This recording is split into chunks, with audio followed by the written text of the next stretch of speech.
ಮತ್ತೊಂದು ಕಡೆ ಬೆಳಗಾವಿ ವಿಚಾರವಾಗಿನೂ ಕೂಡ ಮುಖ್ಯಮಂತ್ರಿಗಳು ಪ್ರಸ್ತಾಪ ಮಾಡ್ತಾ ಬೆಳಗಾವಿಯನ್ನ ಬಿಟ್ಕೊಡಲ್ಲ ಅಂತ ಗುಡುಗಿದ್ರು. MES ನವರು ಪುಂಡಾಟಿಕೆ ಮಾಡ್ತಾರೆ, ನಾವು ಅದನ್ನ ಮಟ್ಟ ಹಾಕ್ತೀವಿ. ಹಿಂದೆ MES ನವರು ಗೆಲ್ತಾ ಇದ್ರು, ಈಗ 0 ಆಗಿದ್ದಾರೆ. ಮಹಾರಾಷ್ಟ್ರದವರು ಏನೇ ಮಾಡಿದ್ರು ಬೆಳಗಾವಿಯನ್ನ ಬಿಟ್ಕೊಡಲ್ಲ. ರಾಜ್ಯೋತ್ಸವ ಭಾಷಣದಲ್ಲಿ ಸಿಎಂ ಸಿದ್ದರಾಮಯ್ಯ ಕೊಟ್ಟಂತ ಹೇಳಿಕೆ ಇದು.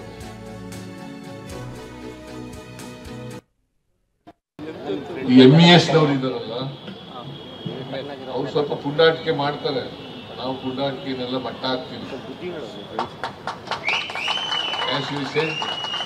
MES ನವರು ಕೂಡ ಕನ್ನಡಿಗರೇ.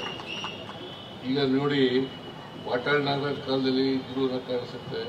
ನಾನು MLA ಆದ್ಮೇಲೆ 83ರಿಂದ MLA ಆದ್ಮೇಲೆ 5 ಜನ MES ನವ್ರು ಗೆದ್ದು ಬಂದಿದ್ರು. ಈಗ 0. ಅಷ್ಟರ ಮಟ್ಟಿಗೆ ಕರ್ನಾಟಕ ಕನ್ನಡದಲ್ಲಿ ಅಭಿವೃದ್ಧಿಯನ್ನು ಮಾಡಿದೆ ಅಂತಕ್ಕಂಥ ಮಾತುಗಳನ್ನು ಹೇಳಲಿಕ್ಕೆ ಬಯಸ್ತಾ ಇದ್ದಾರೆ. ಬಟ್ ಯಾವುದೇ ಪುಂಡಾಟಿಕೆ ಗಡಿ ಭಾಗದಲ್ಲಿ ಇರ್ತಕ್ಕಂಥ ಕನ್ನಡ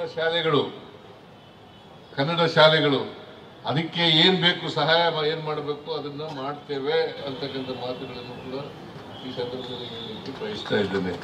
ಯಾಕಂದ್ರೆ ಅವರೆಲ್ಲ ಕನ್ನಡಿಗರು. ಆಮೇಲೆ ಮಹಾರಾಷ್ಟ್ರದವರು ಸುಪ್ರೀಂ ಕೋರ್ಟ್ಗೆ ಹೋಗಿದ್ದಾರೆ, ನಮಗೆ ಬೆಳಗಾವಿ ಸೇರಬೇಕು ಅಂತೇಳಿ ಸುಪ್ರೀಂ ಕೋರ್ಟ್ಗೆ ಹೋಗಿದ್ದಾರೆ. ಮಹಾಜನ ವರದಿನೇ ಅಂತಿಮ,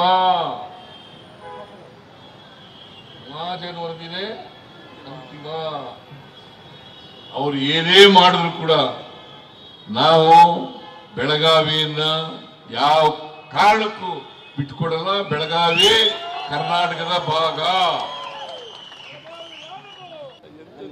MES ನವರು ಇದ್ದಾರಲ್ಲ,